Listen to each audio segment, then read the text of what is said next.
Hey everybody, how's everybody doing this morning? Wow, I think I'm gonna have to start the streams later in the day. I'm having a hard time getting up on Sunday mornings.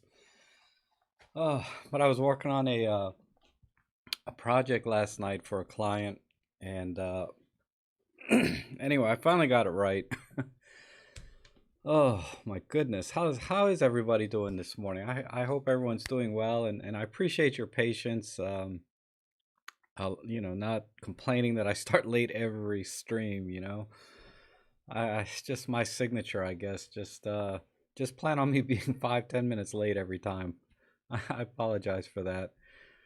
And anyhow, let me see. I think see who's here. Oh, hey David, how are you? Gosh, David Crooks is here. I'm sorry I missed that stream yesterday. I really wanted to watch that. I think he had a guest. He was a White House photographer in David's photography club, and but I had to go out to a client yesterday and work with them, so I couldn't make it.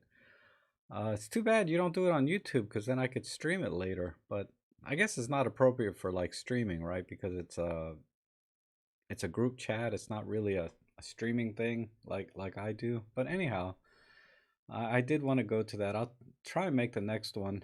Um, Oh, Plato, John McCormick, Patrick. Let's see. Marcia, always good to see you. Yeah, it's a beautiful day here today. It was only like 65 degrees or something this morning here, which is kind of a relief from yesterday. It was a little bit too warm, but I'd rather have it hot than cold. Hot and humid is better than cold any day. And let's see. Oh, Corna, Alfonso, and Craig Schroeder, how are you? Yeah, when I put up a time, I try to make the schedule, Craig. But I literally just woke up like about 30 minutes ago, or well, 40 minutes now, but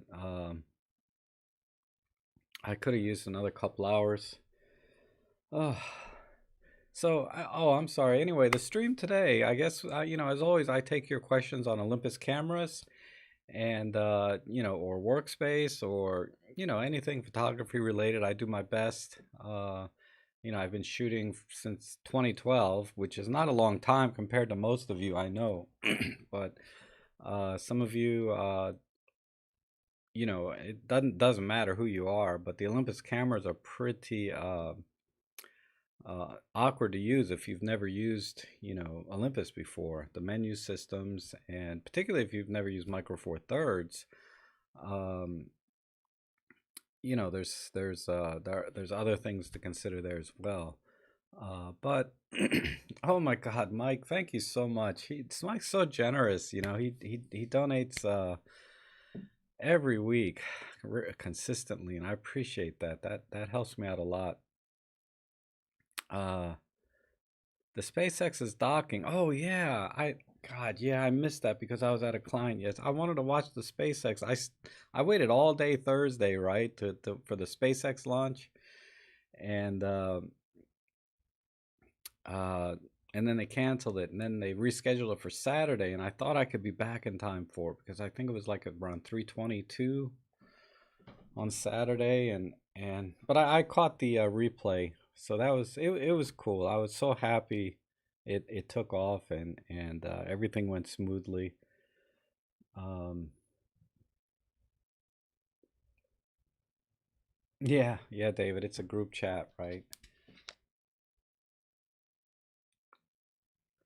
So they're actually docking right now. I don't think I can focus on the the three things going on my computer here and my phone, except when my mom calls, which is almost I don't know what it is. It's like she's got a radar for when I'm on stream, and then she has to call while I'm streaming. But you guys are really nice. You don't mind, me taking a call for a couple minutes. Oh, let's see what else is new. I've been working on some really fun stuff. I have been going for photo walks and taking. Actually, this picture behind me, um, is pretty cool, I thought. Let me see.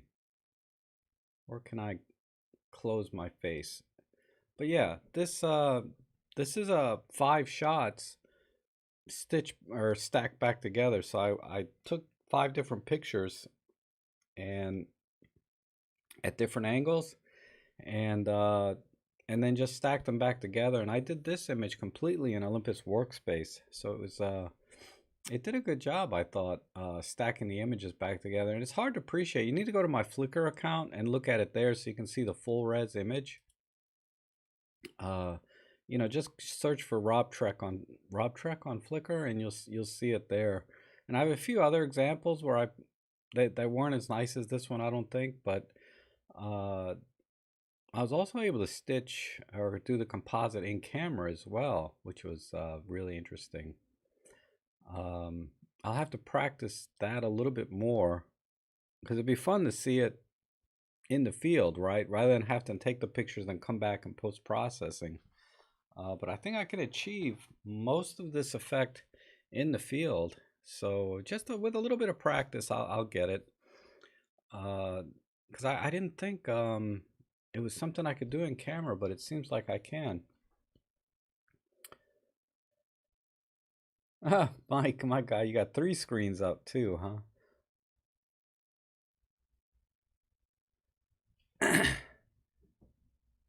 Yeah, yeah, I know. Trust me, Mike, I know what you mean.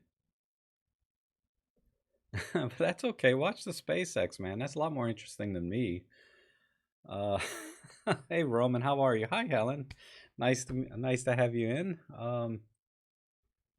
But yeah, this is an interesting technique. So I don't know if there's any interest in people wanting to do this kind of photography, because it's not for everyone. Like art filters and uh, what else? You know, all kinds of weird things that you can do in photography. You know, the artsy fartsy stuff. A lot of people, they like to get a good exposure in camera, and that's it, right? With good composition and tell a story and etc. Uh, Whereas images like this are actually pretty mundane unless you apply or do some special techniques to it. Um, hey, Bob, how are you? Let's see. Jonas, how are you? From Finland? Gosh, I got an email or something in my form from somebody from Finland, but they didn't have the same screen name. Um, and yeah, my mom, she might have been clicking she doesn't know how to use the computer. I'm not worried about that. She can use YouTube on her phone, but I don't think she's even subscribed to me. My mom, that is.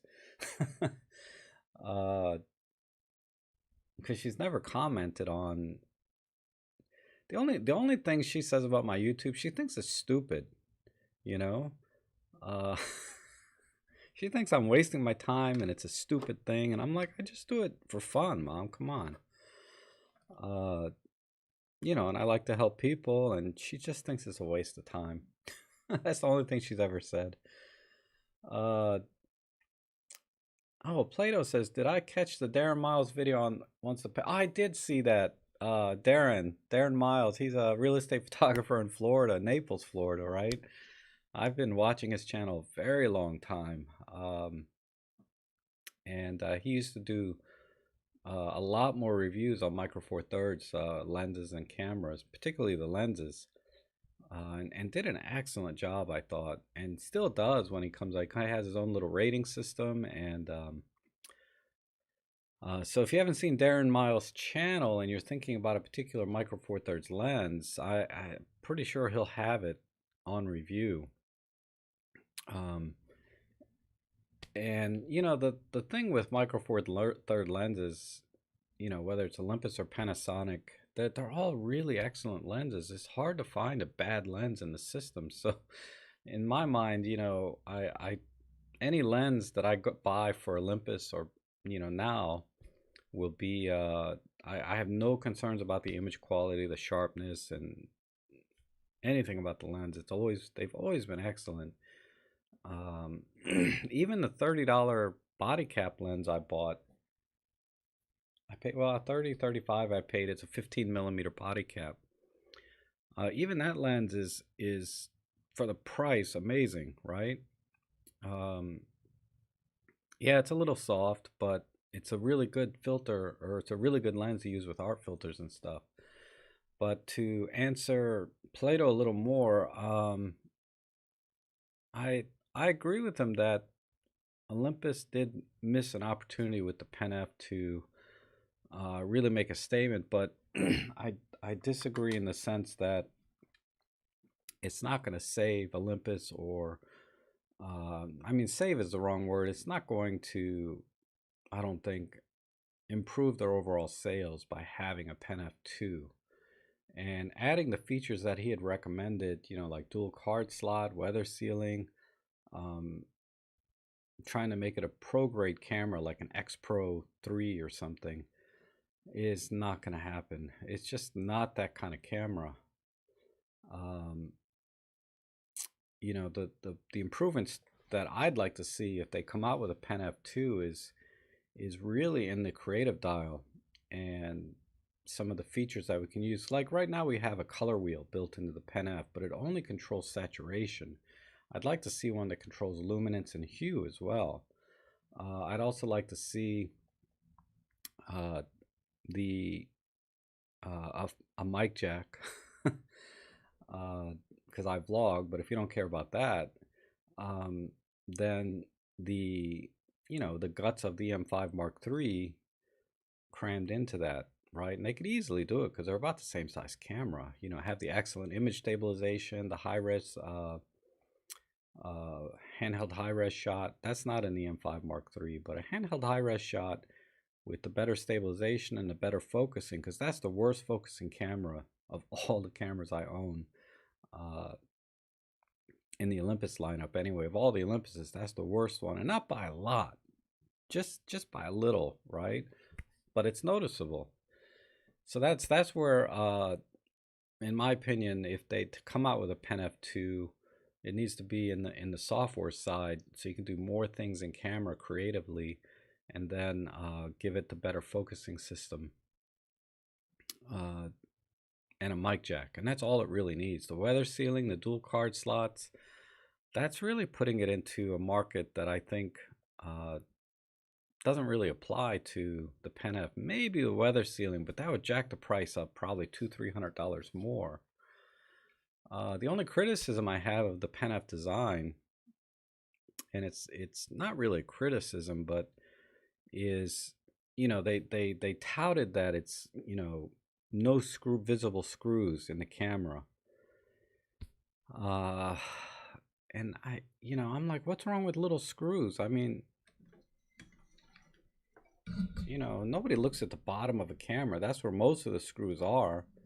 But if you look anywhere else on this camera, there's no screws. It's just on the bottom, right? uh I mean, I don't know why that was touted, and I wonder how much that added to the price. Uh, Trying to design a camera that has no screws in it, and it makes it harder to service too, because if they're gonna work on the camera, they have to peel off the rubber or the leather part to get to the screws, and then when they put that leather and rubber parts back, they have to re-glue it, and a lot of times that re-gluing is not as good as the factory original.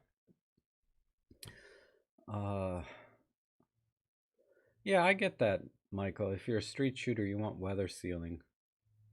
Uh, but like I said, then you'd have to get the weather sealed lenses, and only until recently do they have the 12 to 45 weather sealed that might be kind of appropriate for that camera. Anything larger is just kind of awkward to use on that camera, in my opinion. Where is my Pen F? I think it's. I haven't used it lately because I've been using my EM1 Mark III. Uh, most camera companies say screw it. Okay, Bob, you want to see a multiple exposure video? Okay. Once I kind of narrow it down a little bit, I have one multiple exposure video uh, where I was doing a soft focus effect. Uh, Instead of using the camera's soft focus art filter effect, I was doing it using multiple exposure. And then I was showing some other examples where, people like have this silhouette of a tree, but it's a person, right? Things like that. A lot of that's can be done in camera. It's a little tricky to do those, right? I guess once you get a feel for it, it's fine. But you watch these videos of people doing these double exposures, and they make it look so easy. Then when you go out and try it yourself, it's like, oh man, why? Why? It doesn't look anything like I saw online. And then you find out they did all this post processing, and it's like, come on, that's not fair, you know. Uh, and I post process apparently all the time because I didn't think I did. When I post things on Instagram, usually uh, there's no post processing. Most of those are straight out of camera, and I really try to stick to that. But since I started doing these live stream edits, I'm like in the habit of editing my photos now, and I kind of want to get away from that a little bit. That's why I'm trying to figure out how to do the multiple exposure in camera. I think it'll work, but maybe not quite as good as doing it in post processing. But it'll really limit how much post processing I have to do if I can do it in camera first. And it's better to see the effect while you're in the field because you can make adjustments while you're there. Because there's a couple images, like even this one behind me. If I did it over again, if I could see in the field what was going on, if I had to do it over again, I'd underexpose this a little more and then bring back some of the amazing clouds that were there above the building. But I exposed it for the shadows, like right here in the bushes and stuff.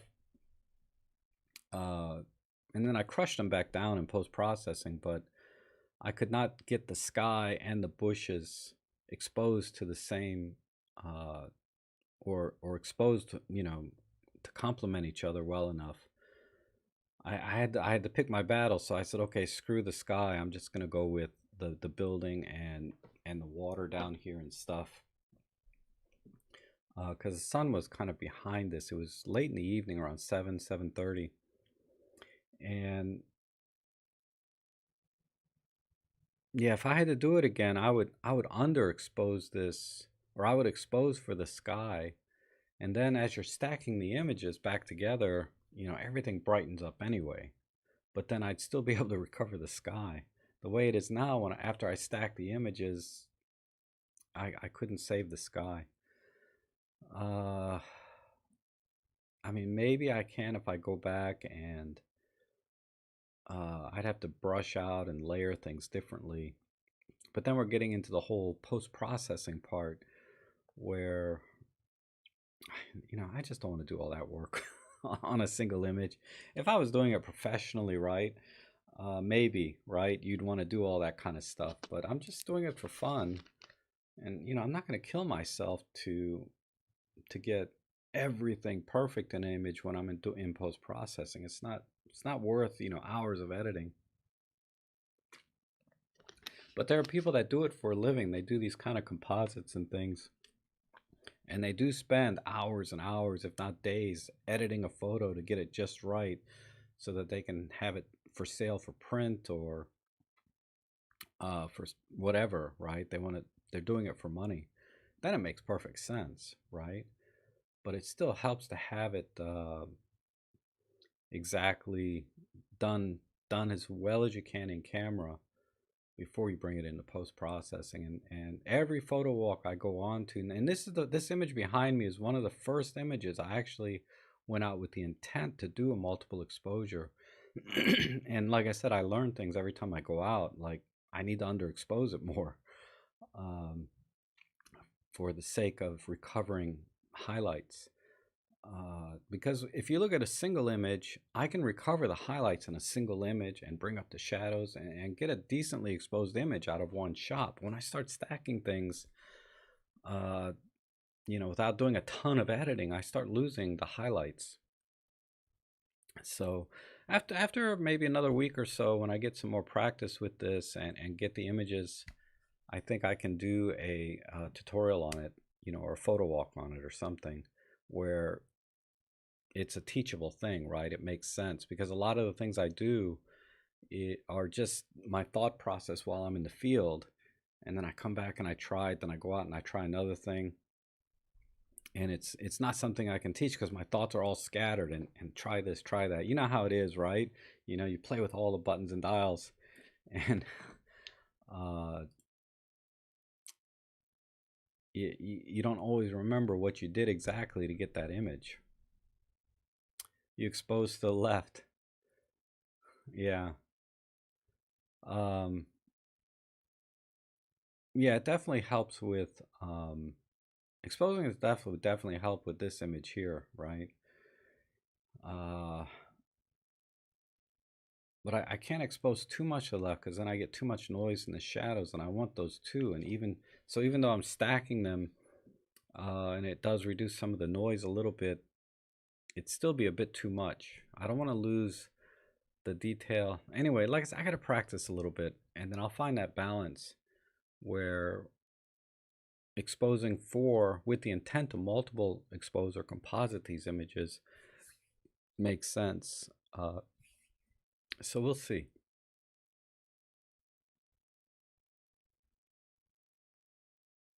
Oh, AJ, you want to see a multiple exposure? I mean, technically it's not hard, right? You take 5 shots. Like this shot here, I just stood, I just walked maybe about 12 or 15 feet, 3, 4 meters from one direction, left to right, and took these pictures.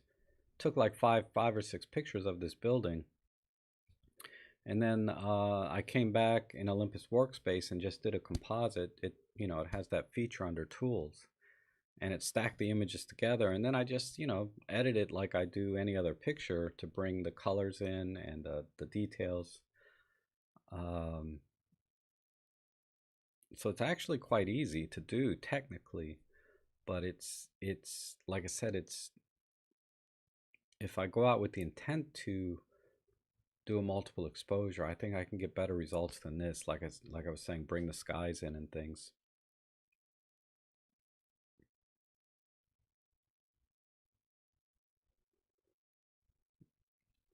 Yeah, yeah, Frank. Positive exposure to the left and negative exposed to the right. Wow. If you're talking about the positive, are you talking about the actual in the dark room do a positive exposure? Or are you talking about just take 2 shots, one positive and negative? Uh, because that's another thing that occurred to me is maybe bracket the shots. Uh, so I'll do 5 shots, but they're bracketed. So there's actually, if I do 5 times 3, there might be 15 images. It's getting a little unwieldy at that point. 15 shots to make one image. Uh, but I'm trying to get some other effects. I was trying some shots slightly out of focus, mixed with some in focus, and there's a few. I have a few things up my sleeve that I want to try, and then I'm also studying some other masters at this. I forget their names. Uh, I think one is Fabrice Silly is one of the names, and then there's another gentleman that does this type of technique, but they're masters at it, right? If you saw their photos, you'd be wowed by it a lot. If you're into those kind of photos, some people, they hate it. So how did I glue? Oh, I use Sugru. It's not even the original rubber piece, but Sugru. I think it's Sugru. But if you look for it, it's just this little clay epoxy.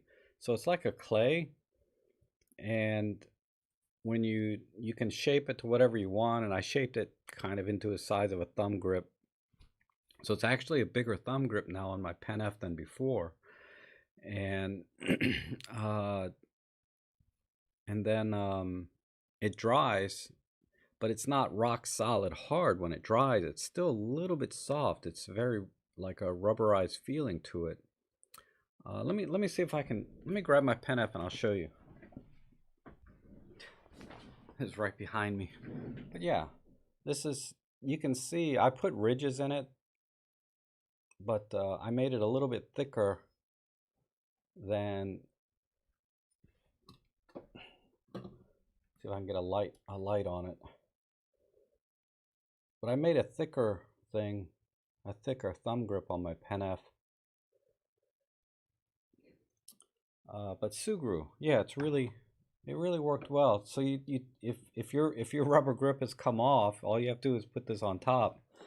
I don't know how much of a challenge it'll be because underneath that rubber thing is a screw. And I think that's why mine came off, because I had to send my pen F in for service early on under warranty. And when I got it back shortly thereafter, the rubber grip came off because I don't think they re-glued it properly.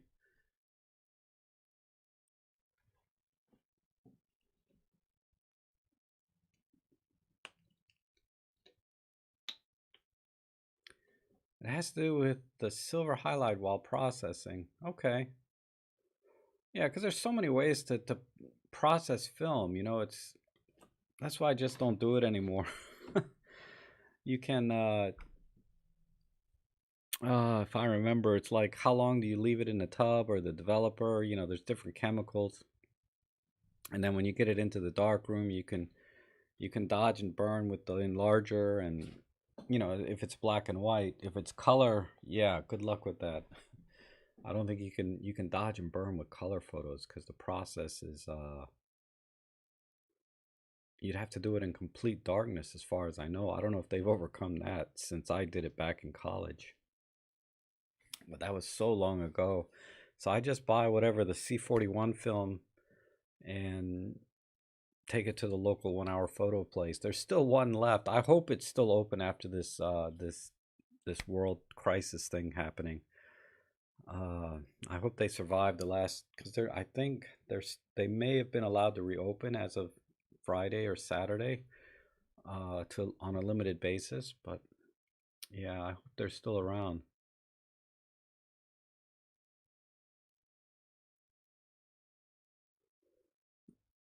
Yeah, Roman, if it's halfway off, you know, rubber cement might be the kind of glue you can use with it. But I don't know. I just used Sugru. I took I lost the rubber grip on my pen F and I just used that Sugru clay. Nah, I'm just so young. I appreciate that. I mean, I'm 54. How I'll be 54 this year. Which is, yeah, I'm a spring chicken compared to a lot of you, right? A lot of you could be my dad. Uh,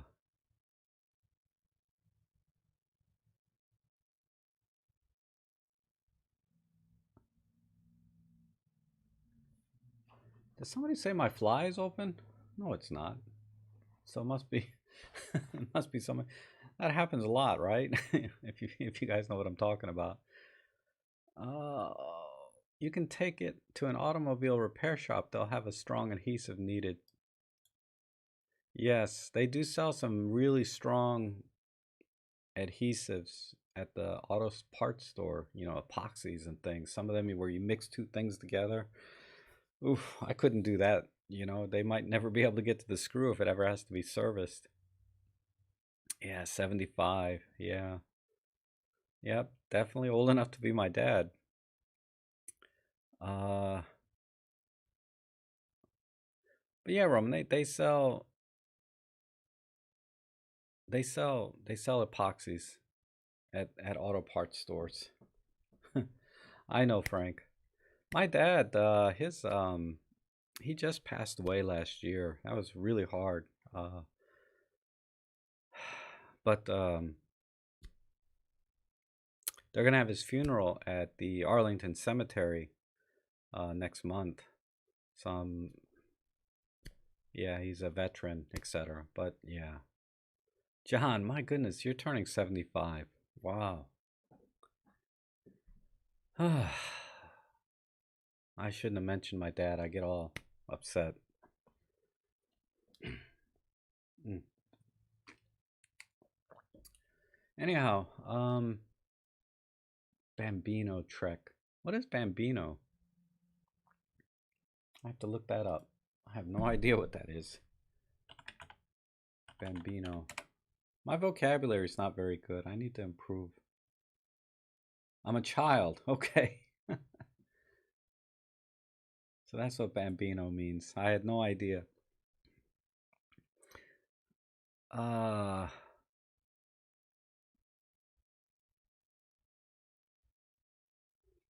Yeah. Certainly to my mom, I'm still her little boy, right? I had to show her how to do. I'm just on this constant tech support with her. That's okay. She brings me food, so it's fair trade. Here's a question. Oh, hi Spog. Roman's asking when you hold an EM10 in your hand, how do you find if there were buttons on the left side of the camera? If where buttons on the left side of the camera, I mean completely on the left.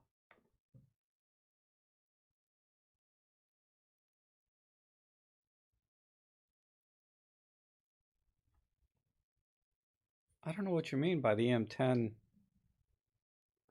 Where's my EM10? It was right here. Here it is.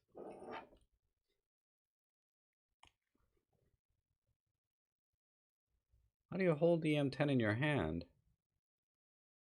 I'm sorry, Roman, I don't understand your question. How do you find if there were buttons on the left side of the camera? I mean completely on the left. There's no buttons on the left side other than the power switch. So EM10. I mean, this is the EM10 Mark II. I don't know about the Mark 1. Sorry, Roman, I don't understand your question. John Matthews, how are you? Do you know of any good solutions for bending back a filter thread at the end of my 17? No, I really don't. Oh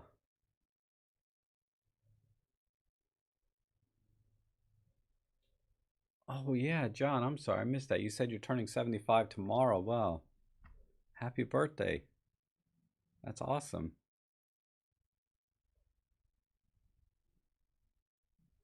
Paul is 32. Yeah, you probably are the youngest one. Additional function. Oh, this one.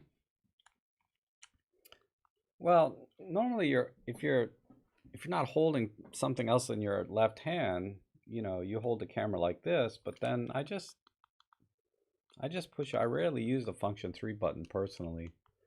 If I do, it's for like custom white balance.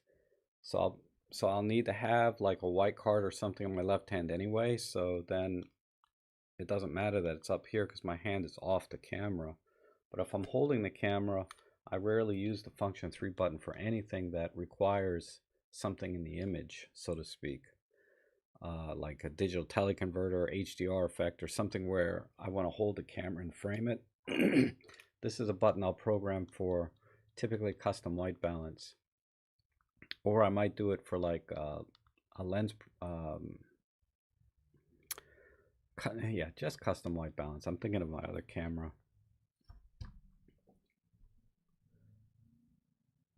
Oh, thank you, Stuart.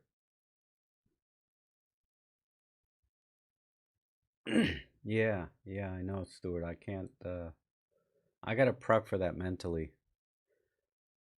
Ah, John, I remember the day in 3rd grade when our teacher had us push all our desks to the side of the room and measure the distance to Mars on a scale with a masking tape. Wow, we never did that when I was in school.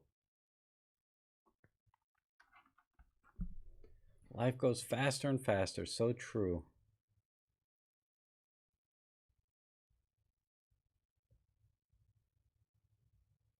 Wow, John, you did 30,000 miles. My goodness. I'll have to add up when I was running how many miles I did a year. I mean, I averaged about, let's say 15 miles a week. So times 52 weeks. What is that? It's about 7,000 miles a year. When I was running, if I ran all year, and I didn't run all year. So but yeah, I think 30,000 miles. Let me see. 15 times 30, 52. 780 miles. Okay. That's only 780 miles a year at most, right? So if I ran for 10 years, I'd like that. And I didn't run for, wow, that's a lot of miles. Whew, my God. My problem is my ankles went bad on me. And I never really recovered from that. I get really sharp needle pains in my ankles when I run now.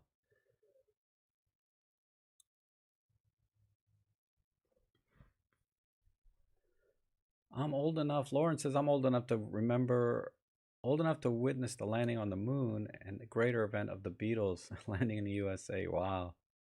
Lucky you. I remember watching the moonshot on television, but I was probably 3 or 4 years old, but somehow I remember that. The landing in, I don't know, whatever it was, around 1969 is about when I vaguely remember I was like 3 years old watching it on TV. And I was so bored. I couldn't understand why my parents were sitting there watching it for hours, you know? It's funny you can remember things that far back, right? AJ saying, Rob, which lens between the 7 to 14 2.8 or the fisheye 1.8 would you recommend for astro and indoor architectural? I'd probably go with the 7 to 14 f2.8 if you're going to do it for both. I went with the 8mm f1.8 because I got it for about $500 less than the 7 to 14 f1.8 at the time. And my primary intent at the time was to use it for astro. And it turns out I was able to use it for architectural just as well. But I don't recommend it. It is a little bit awkward because I have to reframe constantly because it's so wide. I have to constantly reframe it when I'm and do distortion correction for architectural. So it adds a little bit of time to my post processing. And I have a 7 to 14 f4 from Panasonic, but it's too much glare on it, so I stopped using it. But I didn't expect the 8mm to replace my 7 to 14 completely, but it has. But it does involve a little bit more work.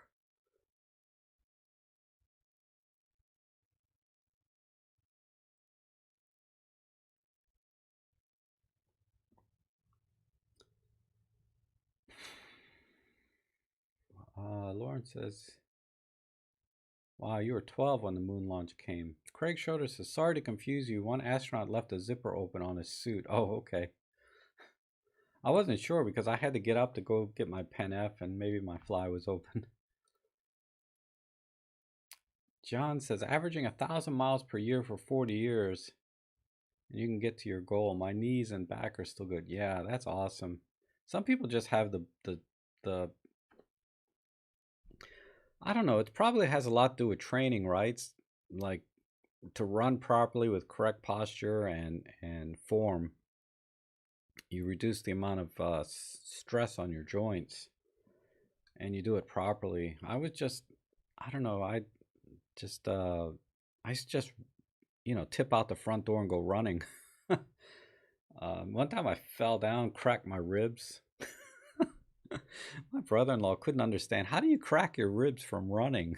I said, well, you fall down, but how? Do you just, you're running and then your arms go up and you land on your ribs? I mean, I was like, yeah, kind of like that.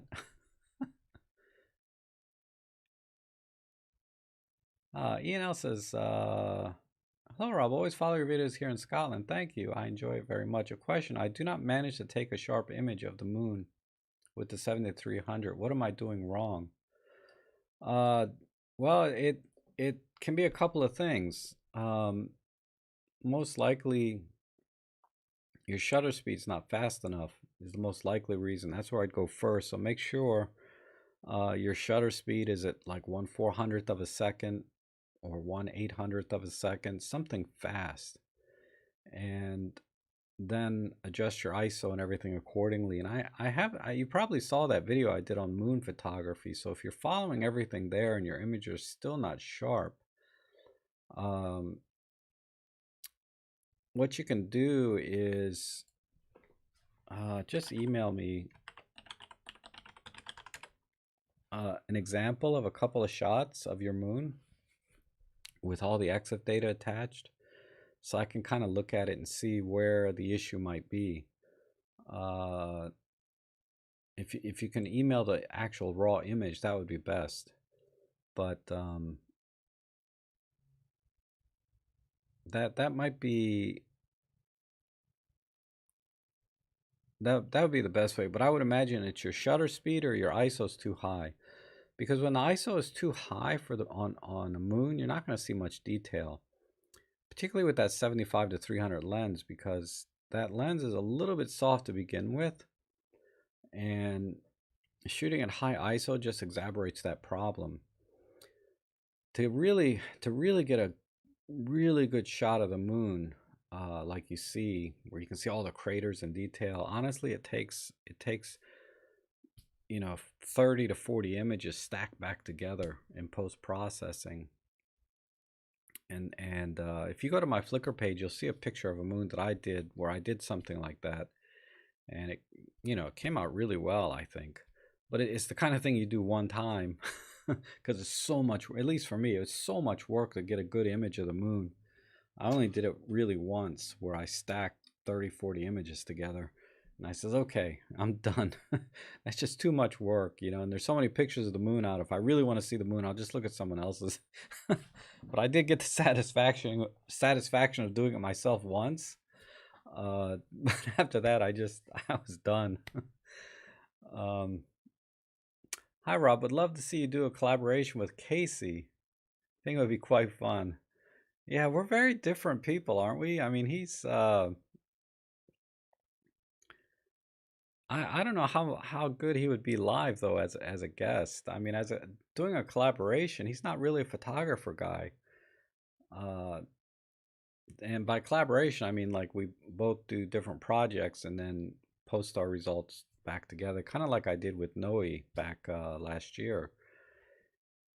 But to do a live stream collaboration, I guess now that he's shooting an Olympus EM1 Mark III, I don't know. I'll give that some thought. I can reach out to him.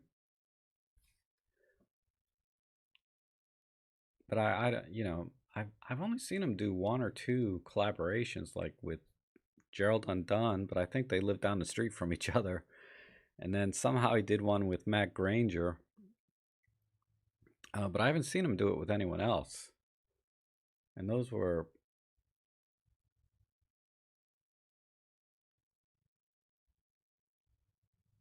Oh, okay. Rick says... Lauren says, my grandma said they filmed the moon landing on the moon in Hollywood. Yeah, and your grandma probably thinks wrestling is real, right?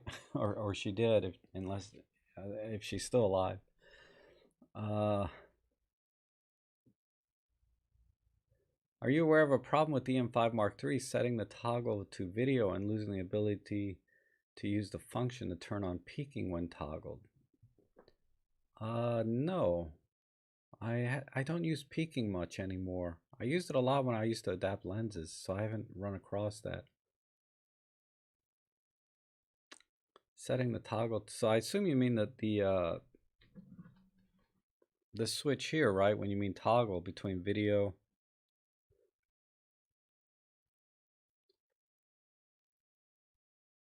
So do you mean if you program like a function button to peaking and then you toggle this, that button for peaking goes away? Because because when you're in video mode, if you're in video mode has its own set of button functions. it toggles, so it'll reset, not reset, but it'll switch over to video mode programmed function buttons.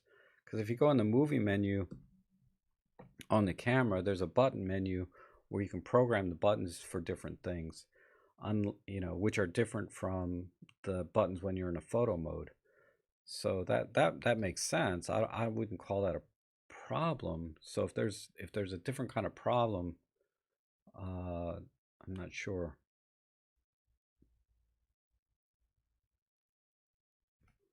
But let me see if the movie mode has a peaking function. So if I go into movie mode, go into the button menu, button function, I'll set it to peaking. Yeah, there's no problem here. And then, oh, I don't have it set. Let me go to the button menu, lever, mode 2, mode 1, off, mode 3. And then button menu, we'll set this to peaking.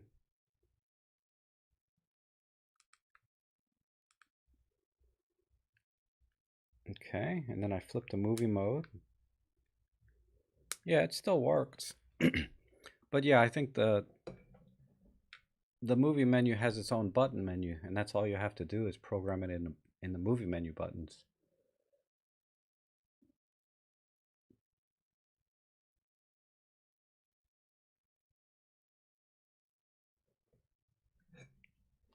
See, like, all right, Frank. See, right now I have the switch to 1. I'm in monochrome, and if I program this button to peaking, you'll see it switches to peaking, right? And then I'll flip it to movie mode, and it's still there. So I don't know. Does that address the problem? Let me know, because I'm not losing the peaking function. My moon story. I've been trying to create a composite shot of all the phases and still doing it. Yeah, it's true, John. Yeah, we don't always have ideal weather. It's tough.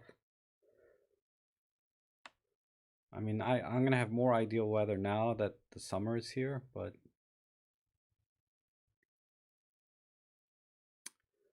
Frank says turn it, toggle it off, then back on, and it loses it. All right, let me go back and forth. So right now I have it. It works. I'll switch. It's working. Switch back. Whoops. I'm not losing it either way. So if there's a setting I'm not doing, let me know. But I don't. At this point, I can't duplicate what you're saying. Turn it, toggle it off. All right, let me try exactly. Turn it. So I'll go into movie mode. Toggle it off. Then back. Ah, I see what you mean, Frank. Oh, no, it's working. I just didn't push it right. And in video mode, yeah, we're fine. Yeah. Okay. I thought, yeah, no, it's working. It's just awkward going backwards, but it's working.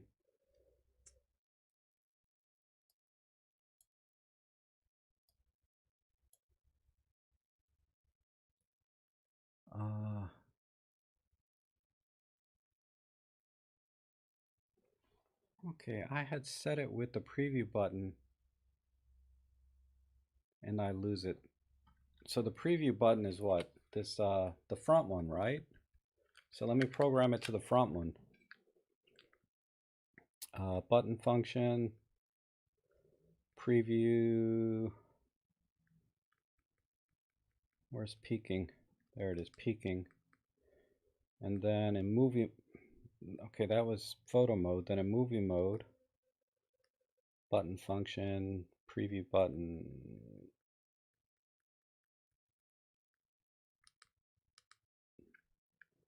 So now I have it. Yeah, it's exactly the same. So right now I'm in photo mode, right? Oh, it's hard to see the screen.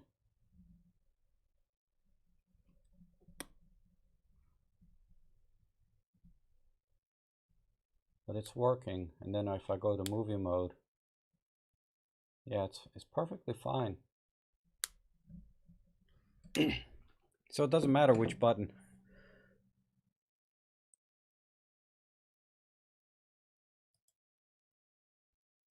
Uh,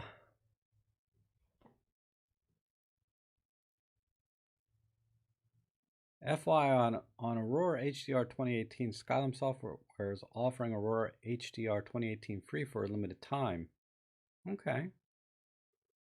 Does a good job if you like to do HDR. I might have to try that. I think I already have it actually. They sent it to me as a for evaluation, but I told them I can't do it. I just don't use it enough. Canon brought production back to Japan for cameras and lenses, Taiwan and Japan, I do believe. Would it not be great to see Olympus do the same? They could keep the base models as made in Vietnam. Maybe. I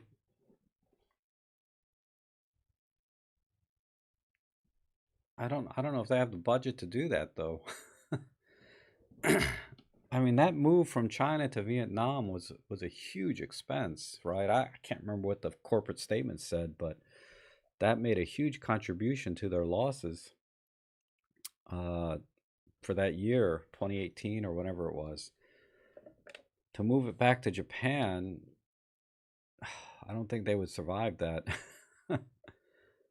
You know, the expense and then the running costs of operating in Japan are probably much higher than Vietnam.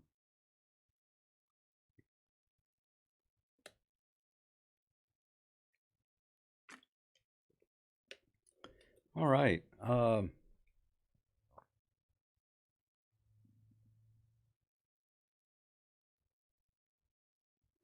Canon brought production back to Japan for cameras. That's interesting. I don't really follow the industry news that closely because there's people that ask me, you know, all the time, uh, what camera would I switch to? What camera system would I switch to if Olympus stopped making cameras? And I'm like, I don't know. Ask me in 4 or 5 years. You know, when I'm done with these cameras, they got so much life left in them. You know, there's just no reason for me to switch to any other camera until there's some dramatic change in technology. There just there just isn't anything, and if there is a dramatic change in tech, it'll probably be really expensive at first, right? So you need to wait another generation or two before there's enough competition and brings the prices down. Because it's kind of like the 8K video cameras, you know, are kind of new, and look at what they cost, you know, thousands and thousands of dollars. That's just not in my budget.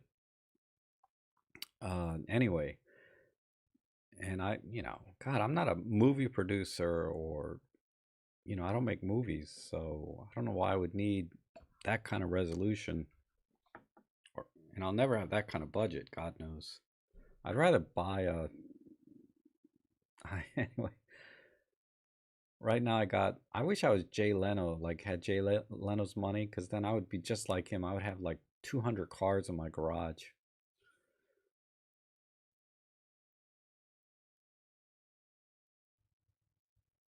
The Tony Kathy's saying she watched Tony speak of the demise of Olympus. Was that kind of recent? He's been saying that for years now. Uh, I think it was 2017 or 20. I don't know.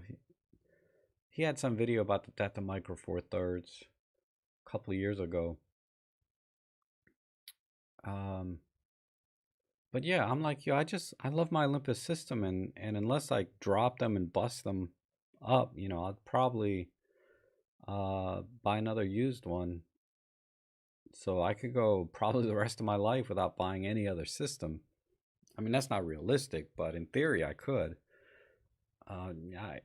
Like I said, whatever happens to the industry happens. Nobody really knows. It's like this world event going on now really changed a lot of things that nobody would have predicted.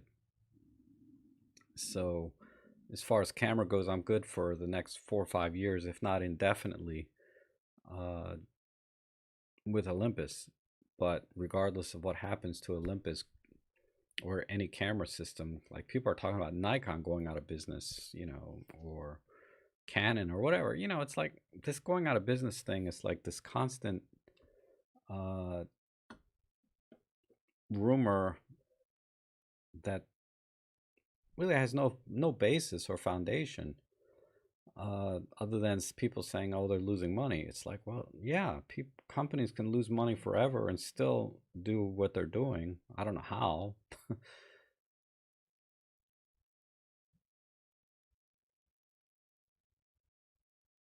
Let's see. Watch Tony or Rick says, "How's the IBIS video coming along? And what other videos do you have in the pipeline?" Okay. Oh yeah, the IBIS video. The IBIS video. I do need to get back to that. I kind of dropped the ball there on the IBIS video. I mean, I was really I did a lot of research into the IBIS systems, the electronics of it, and then the theory of what does 7 stops mean, of image stabilization relative to, and it's relative, how do they actually calculate that, right? Because and then I discovered about how the human body has a certain frequency or a tremor, and it's relative to that. But yeah, I've dropped the ball because I constantly I can't wrap my head around it too well, because IBIS is not something I really think about. It's kind of one of those things that I just turn on and set it and forget it. I don't do enough sports action or panning or planes. The kind of photography where changing the IBIS setting could make a difference in your photography. So it's not something that's on my mind constantly when I go out and shoot. And then other videos, yeah, I think I'm thinking about doing a RAW versus JPEG video and a macro video, something a little more structured, and then also a multiple exposure or composite video. So I have those 3 things are kind of at the top of my list right now.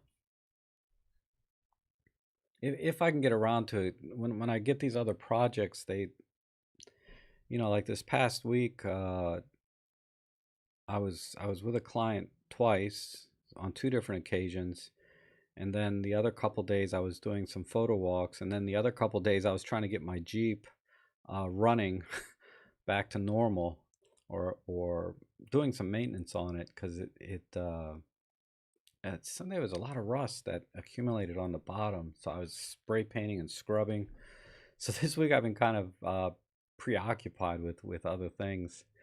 That's and the whole month actually I haven't really done. I think I looked this morning. I was like, man, I've only done 3 like videos this month.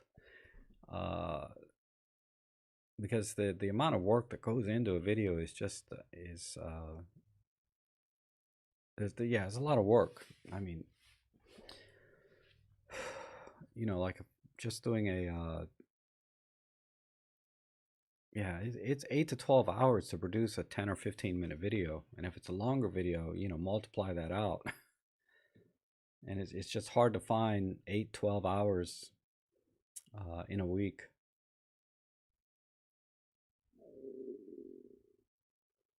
Um,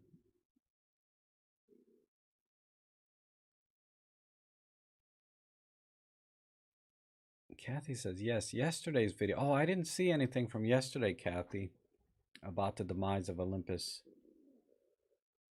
I mean, I just skim past those. I mean, his videos don't come up on my feed as much lately because I haven't been watching them lately. But normally, because I'm not subscribed to him because I was like, I don't know why I need to subscribe because his videos just pop up in my feed all the time, but a little bit less so lately. And that's probably because I haven't been watching him as much. And but yeah, I haven't seen it. But like I said, I'm not worried about it. I got all these cameras on my desk that I'm good for years.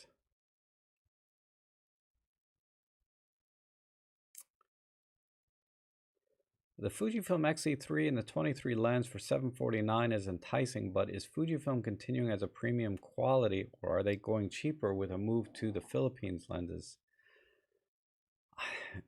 I couldn't say. I can't say. I mean, you know, the Fujifilm X-E3 is really about form factor. You know, if you like that form factor, I don't think it even has a tilt screen. Uh, it might, but I don't think it does. I mean, I looked at that camera when I was looking at Fuji. As you know, as many of you know, I ended up with an XT30. But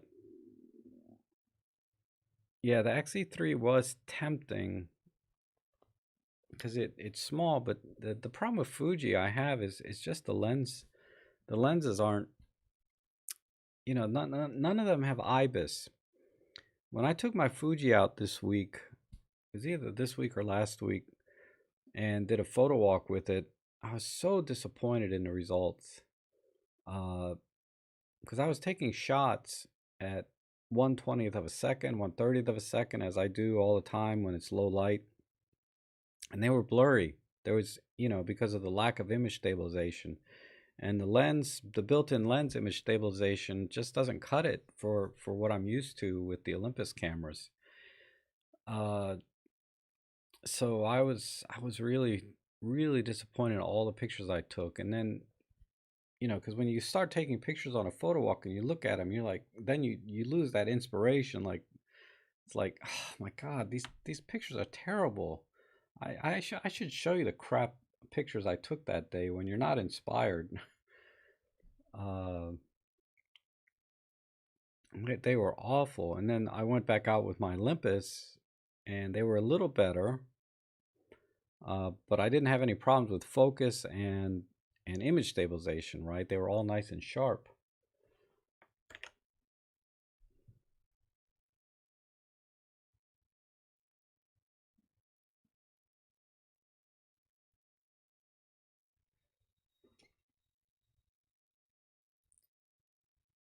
Yeah, Kathy. I'm with you there. The Olympus is really the best of all the cameras I have in terms of wanting to go out and shoot. You know, I just don't want to pick up my Fuji or my Nikon or well, sometimes I want to pick up the Pentax. You know, I haven't. I ultimately go out with the Olympus, but I do want to take the Pentax out. I really enjoy my SK10 or SR10 just because it's so old, right? And it has a CMOS sensor in it, which is a little bit different look. Oh, hey, Jean Marc, how are you? Good to see you here.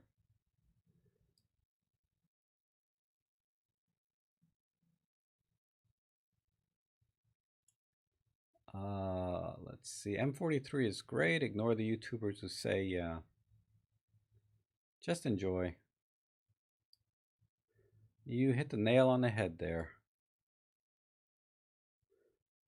Rick saying, when bloggers have no stories to report, they come up with these stories. They create discussions and arguments. Yeah, that's true. They come up public because it just, yeah. I mean, if I wanted to come out and make a controversial video every day, that would be easy to do, right? And it wouldn't take any prep time. I just start talking about what I'm thinking or what's on the top of my mind. But that would be so irresponsible, right? Uh, for me, anyway, because I'm not an industry expert or anything. And there's a guy, though, I forget his name, Jay Christina. he makes videos every, I don't know how often. I don't follow his channel that closely, but occasionally he'll come up in my feed and he'll have a video that I'll click on. But he seems to have some industry experience and been doing this a long time, so he can speak with a little more authority, even though I disagree with him on some of the opinions he has. Uh, he has some authority at least, or some experience in the industry for years and years and years. When you want to talk about camera systems or camera companies, he seems to be a credible source uh, for information. But again, I disagree with his conclusions, but that doesn't take away from the his credibility, in my opinion. Just because he's wrong or he's stating his opinion uh, doesn't take away, I think, from his credibility. Uh, other channels that say they're credible because they've been doing it for a long time doesn't mean anything. It's like I've been doing YouTube for going on 4 years now. What does that? Doesn't make me an expert in anything, right? Uh, and some people finish their PhD in 4 years. So I mean, when you kind of compare uh, experience versus when you compare experience, what is your experience in, and what's your passion in, and what is well, I'm at a loss. I'm not articulating very well today, am I? But bottom line is, I feel like some bloggers, like Rick is saying, they just bring up topics and they have credibility because of their subscriber count, because they've been doing it a long time. But I don't think they're credible sources. Whereas somebody like Jay Christina, I feel like it's a credible source, even though I disagree with him. It doesn't take away from that. Whereas other channels, I disagree with them and I don't think they're credible, right? Despite their subscriber counts.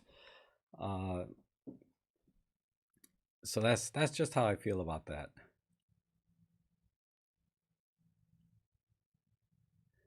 Oh yeah, Lauren says for street shooting you need 1/320th of a second or 1/120th of a second, uh, due to people moving. Yeah, no question.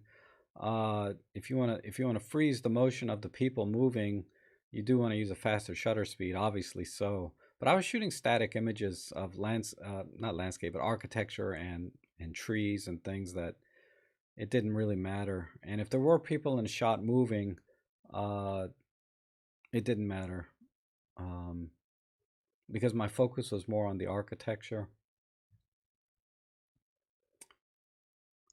Rick says, "What's this IBIS thing you keep talking about, and why is it better than inland's image stabilization? Perhaps you should make one of your YouTube videos." Oh, that's a good point. That is something I can talk about because that is frustrating. uh, that's something. Yeah, I just have to go back to my notes a little bit about the the significant differences between the two systems, because in theory they should do the same thing, right? Stabilize the image. Uh, but for the focal lengths I work at, the in-body stabilization is a better option than the inland stabilization. For longer focal lengths, the inland stabilization tends to do a better job, like 300 millimeters. But that's a good point. I better write it down or I'll forget.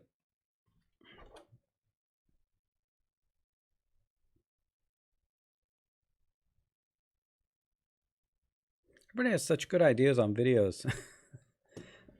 I just need to make some time to make them, right? Okay.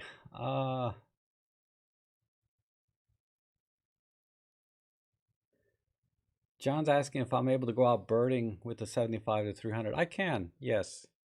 Now that the weather is a little more consistent, where we're getting brighter days with less clouds, um,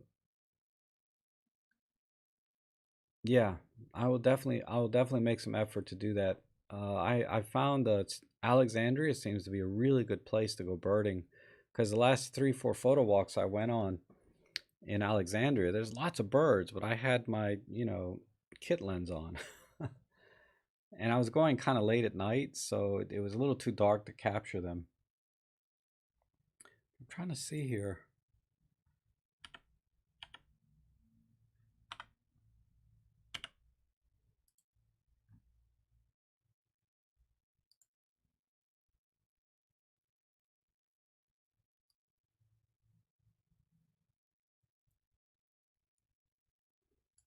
Yeah, I was going to show you guys. Let me turn this off and that. See if I can go to this. But here's some shots I was doing in Alexandria. But there's what lens was I using? I had the 14 to 150. And this is what ISO 640, 1/250 of a second. So there just was not enough light. ISO 400, 1/320th of a second at f8. I mean, these are not really birding shots that, you know, like birds in flight. This was a cool shot of this this squirrel. I haven't edited any of these yet. But you have to remember, I was walking with Ellie. So when I stop to take a picture, a lot of times she's like tugging on my waist, and I'm not able to stabilize myself at all, right? Let's see, and those are the multiple shots I took, and then I was trying some other subjects to do multiple shots with. This one should have been better, but I didn't have much room. Old railroad crossing. But anyhow, those were some shots that that I was doing. Those were the Olympus shots, and all of them are relatively sharp. You know, when I took out the Fuji, they were just awful.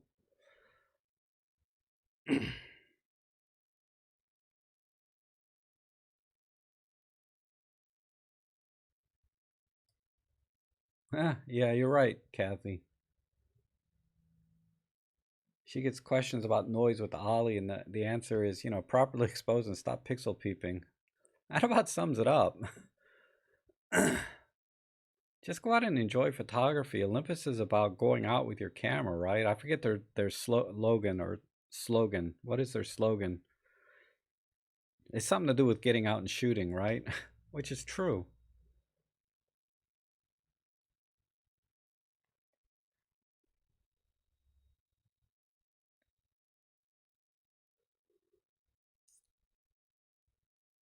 Hey, Wahab, how are you? Let's see. Rob, could you try to make a panning video? It is a pain in the... And I tried 3 days and have only 2 pictures. I can try. I've had good luck with panning. It's not something I go out with intent to do, but that would probably tie in a little bit with the IBIS system panning video. I'll give once I got this big project for the next 2 weeks though, uh, with a client, and it's you know, I'm editing videos for them because of this distant learning thing. They're recording their classes, so I'm doing this video editing for them.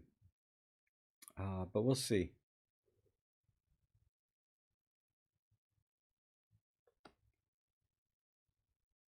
There's a... Sorry, let me write people's name next to it. It'll help me remember better. Okay. There's a video with a comparison between the EM1 Mark III and the Fuji X-T4. Highly recommend. I wouldn't want to reveal the results though, but the entry-level EM 10.2 IBIS is excellent. Interesting. You talk about the EM1 Mark III, the Fuji X-T4, and then you end it with the EM10 Mark II. How is that related? I found the EM10 Mark II IBIS is okay. It's not good for video. It's just okay. I mean, it's better than any other camera system out there, but it's not as good as the EM5 Mark II, the Pen F, and certainly not nearly as good as the EM1 Mark II and III and the EM5 Mark III. The M1 Mark III has the best IBIS I've ever seen.